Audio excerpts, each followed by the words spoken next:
आज की वीडियो में हम बात करने वाले हैं विद्या वायर्स के आईपीओ के बारे में। यह आईपीओ 3 दिसंबर से 5 दिसंबर तक ओपन होने वाला है अप्लाई करने के लिए। तो इस वीडियो में हम सबसे पहले इसे ग्रे मार्केट प्रीमियम की बात करेंगे, जिससे हमें थोड़ा बहुत इसके लिस्टिंग इनका अंदाजा लग जाएगा। उसके बाद कंपनी की आईपीओ की डिटेल्स, कंपनी क्या बिजनेस करती है, इस इंडस्ट्री में क्या फ्यूचर है, कंपनी के की फाइनेंशियल्स एंड फंडामेंटल्स को डिटेल में समझेंगे और मेरा क्या ओपिनियन रहने वाला है अप्लाई करना चाहिए नहीं, लास्ट में इसकी बात करेंगे, इसलिए वीडियो को पूरा देखिएगा।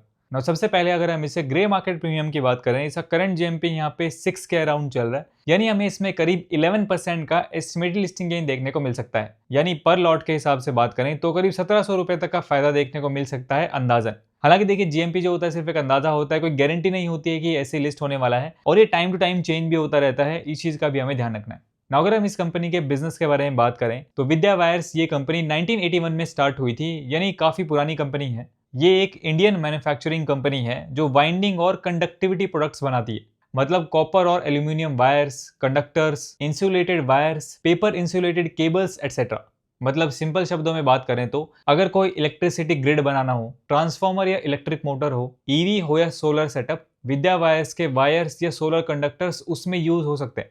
कंपनी के पास एक डाइवर्सिफाइड प्रोडक्ट रेंज है और ये इंडिया के साथ साथ अपने प्रोडक्ट्स को एक्सपोर्ट भी करते हैं। चलिए अब हम क्विकली इस आईपीओ की डिटेल्स की बात कर लेते हैं। इस आईपीओ का प्राइस बैंड यहाँ पे 48 से 52 रुपीज पर शेयर का रखा गया है।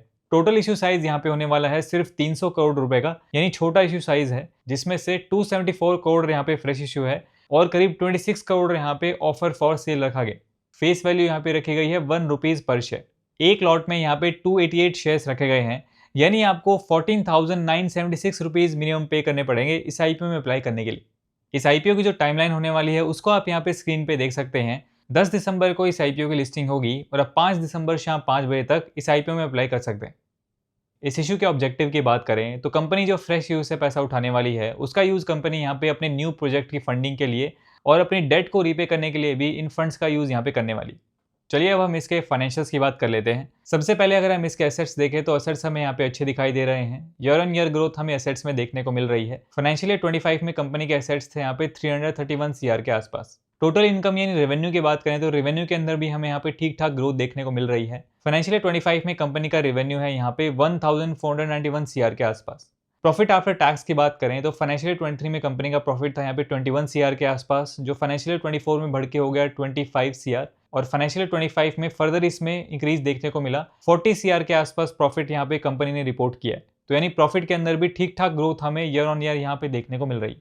उसके बाद आगे इसके EBITDA net worth and reserve and surplus यहाँ पे ठीक दिखाई दे रहे हैं। उसके बाद टोटल बोरोइंग की बात करें तो कंपनी के ऊपर यहाँ पे अच्छा खासा डेट भी है। एज ऑफ फाइनेंशियल ईयर 25 कंपनी के ऊपर यहाँ पे 145 सीआर का डेट है और अगर हम इसके डेट टू इक्विटी रेशियो की बात करें एज ऑफ फाइनेंशियल ईयर 25 तो ये आता है 0.88 का। 0.5 से कम होता है तो ज़्यादा अच्छा माना जाता है, इसका उससे थोड़ा सा ज़्यादा है। हालांकि जैसे हमने बात की कि कंपनी जो इस फ्रेश यूज से पैसा उठाने वाली है उसका यूज़ अपने डेट को रीपे करने के लिए यहाँ पे करने वाली है, तो आईपीओ के बाद ये जो डेट टू इक्विटी रेशियो है इसमें हमें कमी देखने को मिल सकती है। आगे अगर हम इसके फंडामेंटल्स की बात करें तो कंपनी की आरओई, आरओसी एंड आरओएनडब्ल्यू यहाँ पे अच्छे दिखाई दे रहे हैं, 15% से काफ़ी ऊपर हैं, तो ये अच्छी चीज़ है। पी रेशियो को इसके पीयर ग्रुप की कंपनी से अगर हम कंपेयर करते हैं तो जो इंडस्ट्री का एवरेज है इसका पी रेशियो उससे कम यहाँ पे निकल के आता है। पी के मामले में भी कंपनी यहाँ पे ठीक नजर आ रही है।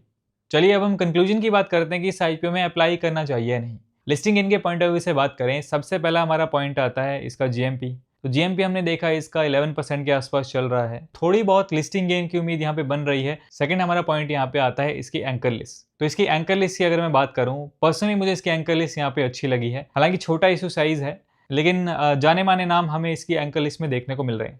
थर्ड हमारा पॉइंट यहाँ पे आता है इसकी वैल्यूएशन। तो ओवरऑल इसके फाइनेंशियल्स को देखते हुए, इसके फंडामेंटल्स को देखते हुए, इसके पी रेशियो को इसके पीयर ग्रुप की कंपनी से कंपेयर करते हुए पर्सनली मुझे ऐसे लगता है इसकी वैल्यूएशन यहाँ पे ठीक है।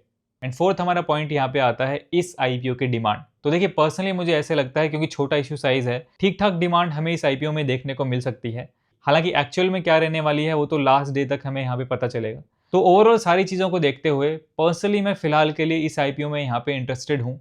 हालांकि आपको अपना डिसीजन अपने अकॉर्डिंग अपने रिस्क एंड एनालिसिस पे लेना है। आगे देखते हैं इसका जीएमपी सब्सक्रिप्शन वगैरह कैसा रहता है। उसको मैं यहाँ पे टेलीग्राम पे टाइम टू टाइम अपडेट भी करता रहता हूँ, वहाँ पे आप ज्वाइन कर सकते हैं। लिंक आपको वीडियो के डिस्क्रिप्शन में मिल जाएगा।